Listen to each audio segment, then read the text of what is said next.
Assalomu alaykum azizlarim. Hikoyachi Momo kanaliga yana bir bor xush kelibsiz. Bugun sizlar uchun yana bir yurakni titratadigan, hissiyotlarga o'ta boy va kutilmagan voqealarga to'la hikoya tayyorladim. Videoni oxirigacha tomosha qiling, chunki bu qizning qismati sizni albatta o'ziga tortadi. Marhamat, qulayroq joylashib oling, biz boshladik. Sizni doim himoya qilish kerak bo'lgan inson sizni o'z qo'llari bilan jarlikka itarsa nima qilasiz? Men hayotimdagi eng qora, eng kechirib bo'lmas xatoni o'z qonim bo'lgan odamga ishonib qildim. Inson doim ko'chadagi begonalardan qo'rqadi. Lekin eng katta, eng og'ir zarba doim eng yaqinlardan keladi. Men o'shanda bor yo'g'i 20 yoshda edim. O'z dunyosida yashaydigan, sodda, ishonuvchan va muhabbatga juda chanqoq bir qiz edim. Mening hayotim oldindan yozib qo'yilgan, sokin va zerikarli daryoga o'xshardi. Mening o'z orzularim umuman yo'q edi. O'z ovozim ham yo'q edi. Men shunchaki ota-onamning chizgan chizig'idan chiqmaydigan, aytganini indamay qiladigan itoatkor qo'g'irchoq edim. O'sha yozning o'ta issiq, dim kunini men hech qachon unuta olmayman. Havo shunchalik og'ir ediki, odamning nafas olishi ham qiyinlashib ketgandi. Ko'chada hamma narsa tinch, osmon musaffo. Men yigitim Sardor bilan yashirincha uchrashishga kelishgan edim. Sardor mening birinchi muhabbatim edi. Mening qorong'i hayotimdagi yagona yorug'lik nurim aynan u edi. Biz doim ammamning katta hovlisi orqasidagi eski, tashlandiq issiqxonada ko'rishardik. Bu joy xaroba, hamma yog'ini chang bosgan, odam qadami umuman yetmaydigan xavfsiz panagoh edi. Sardor keldi. Uning ko'zlarida doimgidek cheksiz mehr va ozgina qo'rquv bor edi. Biz eski yog'och o'rindiqda yonma-yon o'tirdik. U mening qo'llarimni ohista ushladi. Uning barmoqlari issiq va biroz titroq edi. Biz kelajak haqida, yaqinlashib kelayotgan to'yimiz haqida shirin orzular qilib, jilmayib o'tirardik. Shu payt to'satdan orqamizdan eshikning zanglagan, yoqimsiz ovozi eshitildi. Nafasim ichimga tushib ketdi. Yuragim go'yoki urishdan butunlay to'xtab qoldi. Orqaga cho'chib o'girildim. Ostonada ammamning o'g'li mening akam o'rnida bo'lgan Jahongir turardi. Uning yuzida hech qanday hissiyot umuman yo'q edi. Ko'zlari esa muzdek sovuq. Sardor darhol o'rnidan sapchib turib ketdi. Uning rangi oppoq qog'ozdek oqarib ketgandi. Men nima deyishni, qanday oqlanishni umuman bilmay, joyimda toshdek qotib qoldim. Jahongir biz tomonga juda sekin, o'ta sokin qadamlar bilan yaqinlashib kela boshladi. U qo'llarini cho'ntagiga solib, qoshlarini chimirgancha bizga tepadan mensimay tikilib turardi. "Bu yerda nima qilib o'tiribsizlar?" dedi u o'ta sovuq va keskin ohangda. Sardor og'zini ochib biror so'z deyishga jur'at qila olmadi. U shunchaki boshini egib jim turardi. Mening tomog'imga go'yoki katta musht tiqilgandek bo'ldi. Arang nafas olardim. Ovozim umuman chiqmadi. Jahongir bir necha soniya jim turib bizni diqqat bilan kuzatdi. Bu jimlik soniyalari menga butun boshli asrdek tuyuldi. Keyin u menga qarab bir qadam yaqinlashdi. "Bilasizlarmi?" dedi u kutilmaganda, "agar xohlasam, hozir borib hammasini sening otangga, ammamga, butun mahallaga aytishim mumkin." Uning ovozi pasaygan bo'lsa-da, bu so'zlardagi tahdid butun vujudimni teshib o'tardi. Yuragimni vahima bosdi. Men unga yolvoruvchi, iltijoli nigoh bilan qaradim. Ko'zlarimga o'z-o'zidan yosh keldi. Sardor hamon jim edi. Uning bu ojizona jimligi meni hayotimda birinchi marta qattiq og'ritdi. Nega u qarab turibdi? Nega meni himoya qilmayapti? Jahongir Sardorga qarab sovuq, masxarali tarzda kulimsirab qo'ydi. "Sen ketaver, yigitcha", dedi u ko'zini uzmay. "Men singlim bilan o'zim gaplashib olaman." Sardor menga bir marta aybdorona qaradi-yu, indamasdan boshini egib xonadan tezda chiqib ketdi. U meni shu qorong'i, xavfli va sovuq joyda butunlay yolg'iz tashlab ketdi. O'sha lahzada mening Sardorga bo'lgan o'sha sof muhabbatim ilk bor dars ketganini his qildim. Men qarshimda turgan, g'alabasiga amin bo'lgan yirtqich bilan yuzma-yuz, mutlaqo ojiz qolgan edim. Jahongir ochiq qolgan eshikni yopdi. Uning qadamlari endi menga tomon siljidi. Lekin baribir senga rahmim kelyapti, Laylo, dedi u juda past ovozda. U yonimga kelib, yelkamga qo'lini qo'ydi. Uning kafti juda issiq, lekin o'ta og'ir edi. Men qo'rquvdan qaltirab ketdim. Balki birovga aytmasman, agar men aytganimni qilsang, deb pichirladi u. Men hayron bo'lib, katta qo'rquv bilan unga qaradim.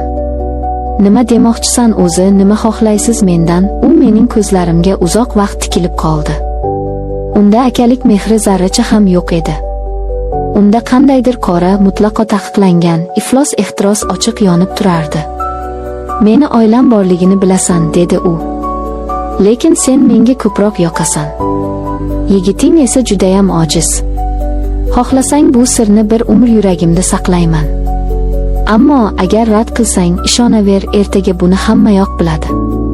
Mening miyam muzlab qoldi. Butun vujudimdan kuchli tok urib o'tgandek bo'ldi. Men o'zimni yo'qota yozdim.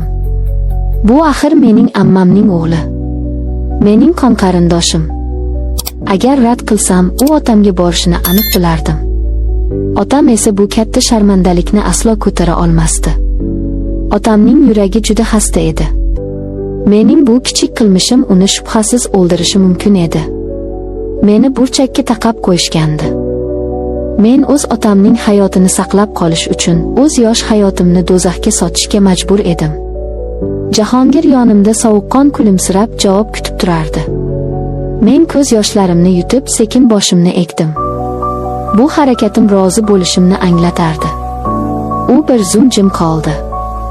So'ng asta yelkamga qo'lini qisdi. Ajoyib qaror, dedi u sekin, sen bundan afsuslanmaysan. Balki butunlay boshqacha tuyg'ularni kashf qilarsan. O'sha tundan boshlab mening butun hayotim dahshatli va qora tushga aylandi. Hammasi butunlay o'zgardi. U menga har kecha tinmay yozadigan, yashirin uchrashuvlarga chaqiradigan bo'ldi. Avvaliga men o'zimni o'ldirishni, uzoqlarga qochib ketishni juda ko'p o'ylardim. O'zimni o'ta yomon va iflos his qilardim. Lekin u shunday ayyor, shunday usta ediki, meni o'zining psixologik to'riga butunlay o'rab olgandi. U bilan o'tkazgan o'sha ilk tun ham qattiq hayajonli, ham chidab bo'lmas darajada og'riqli edi. Yuragimda haligacha Sardorga bo'lgan muhabbat tirik edi.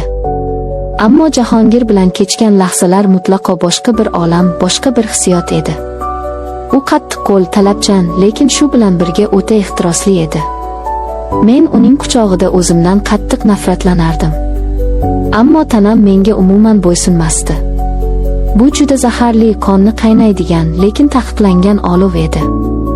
Shu tarzda men ikki mutlaqo qarama-qarshi olam o'rtasida sarson yashay boshladim. Kunduzi men Sardor bilan uchrashardim.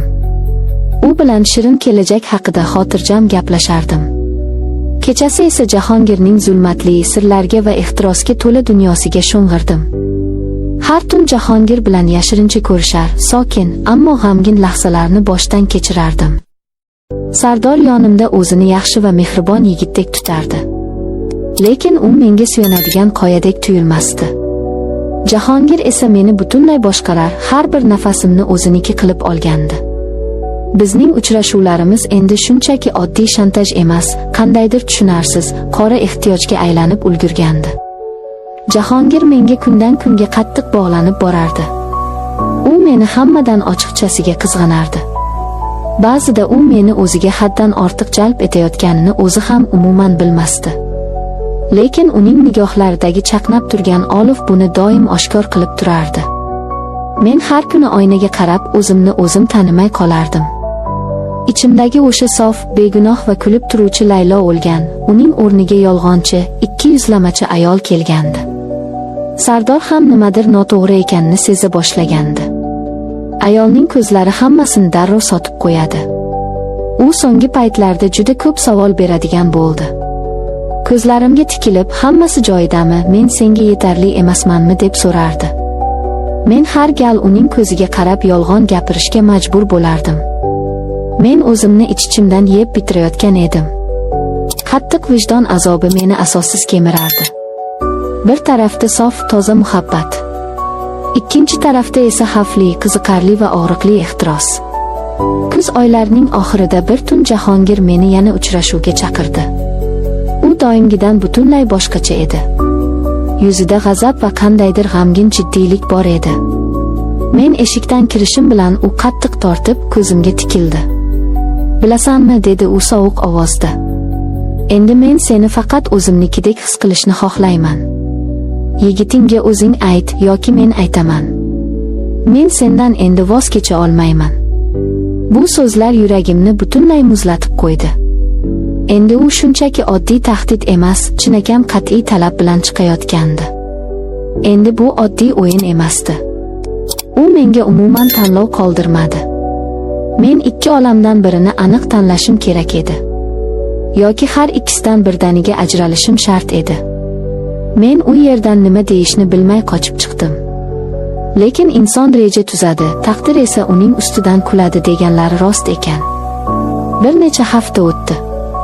Tanamda g'alati, tushunarsiz va qo'rqinchli o'zgarishlarni seza boshladim. Ertalablari boshim qattiq aylanar, sababsiz holsizlik va ko'nglim tinmay aynirdi. Boshida buni oddiy charchoqdan, asabiylashishdan deb o'ylab, o'zimni tinchlantirdim. Lekin ichimni qandaydir sovuq, dahshatli xavotir qamrab olgandi. Bir kuni dorixona yonidan o'tayotib, o'zimni majburlab ichkariga kirdim. Oldim. Uyga qaytib, hammomga kirib eshikni qulflab oldim. Qo'llarim tinmay qaltirardi. Men natijani kutib turganda butun umrim, xatolarim ko'z o'ngimdan birma-bir o'tdi. Teskga qaltirab qaradim. Ikkita aniq qizil chiziq paydo bo'lgandi. Men homilador edim. Yuragim urishdan butunlay to'xtab qolgandek bo'ldi. Ko'zlarimdan duv-duv issiq yosh to'kildi. Nafas ololmay qoldim. Hammom poliga o'tirib, ovoz chiqarmay dod soldim. Lekin eng dahshatlisi umuman bu emasdi. Eng dahshatlisi bola aniq kimdanligini bilmasdim. Men Sardor bilan ham, Jahongir bilan ham birga bo'lgan edim. Tuban ehtirosli kechalar ham, sof uchrashuvlar ham aralashib ketgandi. Hisoblab ko'rsam, aynan o'sha kunlar Jahongir bilan bo'lgan yashirin uchrashuvlar davriga ham to'g'ri kelardi. Qanday qilib bunday baloga giriftor bo'ldim? Qanday qilib yashirsam ekan? Kimga ishonsam ekan tevarak atrofimda? Miyam og'riqdan yorilib ketay derdi. Otam bilsa nima bo'ladi? Men o'z o'limimni o'z bo'ynimga sirtmoq qilib osgan edim. 2 kundan keyin men Jahongir bilan uchrashishga majbur bo'ldim. U xabar yozib holjonimga qo'ymagandi. Biz yana ko'rishdik. Uning nigohlari judayam o'tkir edi. U yuzimga qaraboq nimanidir darrov anglab yetdi. "Sening ko'zlaring boshqacha, nima bo'ldi o'zi, nimanidir yashiryapsan to'g'rimi?" dedi u qoshlarini chimirib. Men inday olmadim. U sekin kelib mening muzdek qaltirayotgan qo'llarimni ushladi va past ovozda so'radi. "U yoqda nima bor o'zi?" Shu ondayoq ko'zlarimdan o'zimni tutolmay yosh quyildi. "Men homiladorman" dedim yig'lab. "Lekin bilmayman bu kimdan?" Jahongir chuqur va og'ir nafas oldi. Uning qattiq changali birdan bo'shashib ketdi. U bir qadam orqaga tisarildi. Uning yuzidagi barcha ehtiros, ishonch bir zumda o'chdi. Unga qarab, uning ich-ichidan nimadir butunlay uzilib ketganini aniq ko'rdim.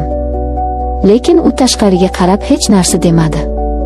U oddiy, qo'rqoq, o'zining jonini o'ylaydigan yigitga aylanib qolgan edi. "Endi yashirishning hech qanday foydasi yo'q", dedi u sovuqqonlik bilan. "Haqiqat baribir yuzaga chiqadi." Uning bu gapidan keyin hayotimdagi har bir kunim do'zaxga, og'ir sinovga aylandi. Avvaliga Jahongir 2 kun jim turib yo'qolib ketdi. Lekin oradan 2 kun o'tmay u meni uchrashuvga chaqirdi. Unga qarab yuragimda qandaydir ilinj so'nayotganini his qildim. "Men tayyor emasman", dedi u yuzini chetga burib. "Bilasanmi, boshida bu ish men uchun qiziqarli o'yin edi.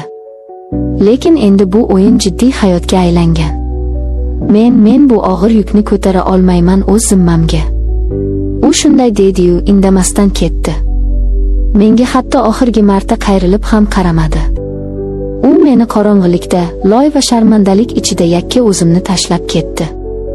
Endi navbat Sardorga kelgandi. Yigitimga bor haqiqatni aytish undanda og'irroq, azobliroq bo'ldi. Men Sardor bilan uchrashib, yig'lab hammasini tan oldim. U jim eshitdi. Uning rangi oppoq oqarib, lablari pirpirab qaltirardi. U ko'zlarimga diqqat bilan tikilib uzoq jim qoldi. Men u baqiradi, meni uradi deb o'ylagandim. So'ng bir og'iz so'z aytdi xolos. Men seni butun vujudim bilan sevardim, Laylo. Lekin endi senga bir umr ishona olmayman. U shunday dedi-da, mening g'amgin yuragimni ezib,